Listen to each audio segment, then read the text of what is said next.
నమస్తే. Welcome to our channel. నేను మీ ప్రియాంకరావు. అవినాష్ రెడ్డి. ఇప్పుడు ఈయన ఒక సమస్యను ఎదుర్కొంటున్నారు. అవినాష్ రెడ్డి అనగానే వివేకానంద రెడ్డి గారి మర్డర్‌కి సంబంధించిన సమస్య ఏమో అనుకుంటారు. కానీ కాదు. డీఎస్సీకి సంబంధించి వైసీపీలో గళం ఎత్తుకొని అక్కడికి ఒక నిరసన వ్యక్తం చేయడం అనేది మనం చూస్తూ వచ్చాము. అక్కడికొచ్చిన వాళ్ళందరూ కూడా నిజంగా డీఎస్సీ రాసిన వాళ్ళు అని అందరూ అనుకున్నారు. బట్ అక్కడికొచ్చిన వాళ్ళు ఎవరో తెలుసుకుంటే అందరూ ఆశ్చర్యపోతారు. మరి దీని మీద మనం తెలుసుకునే ప్రయత్నం చేద్దాం. మనతో పాటు senior journalist doctor Durga Vadlamani గారు మనతో పాటు ఉన్నారు. మేడంని అడుగుదాం. నమస్కారం మ్యామ్. నమస్తే అండి. మ్యామ్, అవినాష్‌కి సంబంధించి ఇప్పుడు విద్యార్థి తల్లిదండ్రులందరూ చాలా సీరియస్‌గా ఉన్నారు. ఎందుకు సీరియస్‌గా ఉన్నారు? అసలు ఏం జరిగింది? మీరు ఇందాక అన్నారు కదా, డిఎస్సి ర్యాలీలకు వచ్చిన వాళ్ళందరూ ఉపాధ్యాయులే అనుకున్నారని. మీరు ఇంకా ఆశ్చర్యపోయేలాగా చిన్న చిన్న పిల్లల్ని కూడా తీసుకెళ్లారు. వాళ్ళకేం అంటే తెలుసు? భావితరాలకి వాళ్ళు మళ్ళీ ఉపాధ్యాయులు అయ్యి డిఎస్సి రాస్తారు కదా, ఆ ఎక్స్పీరియన్స్ ఇప్పటి నుంచి ఇప్పిస్తున్నారు. నేటి బాలలే రేపటి పౌరులు కదా రేపటి మేడం. ఉపాధ్యాయులు, అదే. నేటి బాలలే రేపటి డిఎస్సి అభ్యర్థులు. సో అందుకోసం పాపం వాళ్ళు ఆ పని చేశారు. అయితే మీరు అవినాష్ రెడ్డిని అన్నింటిలో తప్పుగా చూస్తారు. అదే మేడం.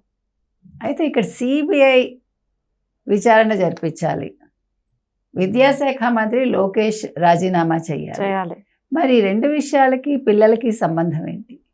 ఈ రెండు విషయాలకి ఇంటర్మీడియట్ టు డిగ్రీ కళాశాల పిల్లలకి సంబంధం ఏంటి? అవునా? ఇప్పుడు అవన్నీ కూడా విద్యాశాఖ ఆధ్వర్యంలో నడుస్తాయి, లోకేష్ అండర్లో నడుస్తాయి. మరి అలాంటి యాజమాన్యాల్ని అవినాష్ రెడ్డి ఎలా బెదిరించాడు? ఏ లాలూచి పడ్డారు వాళ్ళు వీళ్ళు?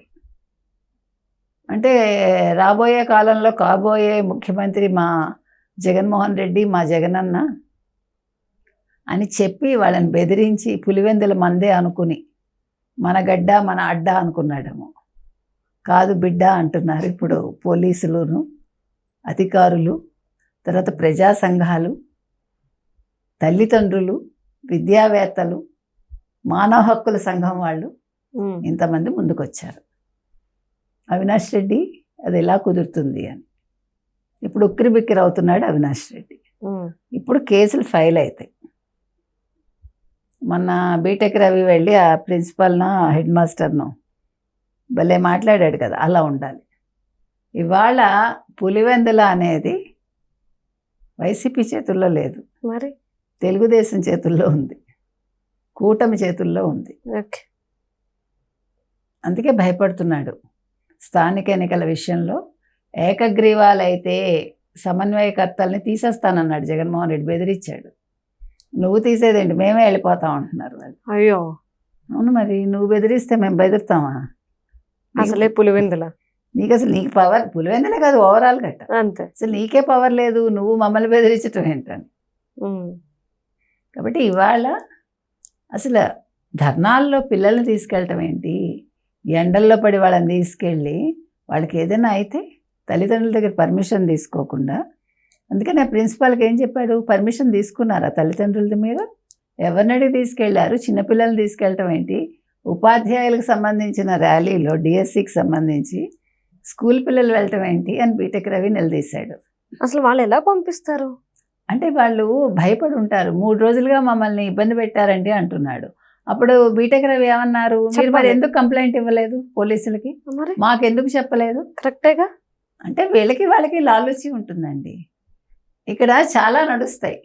మనం కొన్ని మాట్లాడితే మీరు ఏంటండి ఇలా మాట్లాడచ్చా అనొచ్చేమో. ఇక్కడ క్రిస్టియానిటీ అనేది ఒకటి పనిచేస్తుంది, తర్వాత లోకల్ ఇది స్థానికత, తర్వాత కొంతమంది కులాలు, ఇన్ని పనిచేస్తాయి అక్కడ.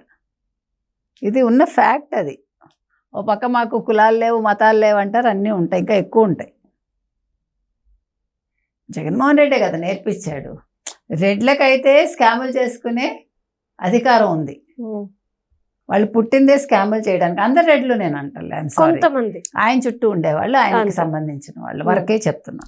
ఎస్సీ ఎస్టీ బీసీ మైనార్టీలకి హక్కు లేదు. వాళ్ళు ఏం చేయాలి? వాళ్ళు స్కాములు జరిగితే జైలుకి వెళ్ళి శిక్షలు అనుభవించాలి, వైసీపీ తరఫున, జగన్మోహన్ రెడ్డి తరఫున. అది కొత్త సిద్ధాంతాలు కదా, ఇలాంటివి చేస్తాడు జగన్మోహన్ రెడ్డి.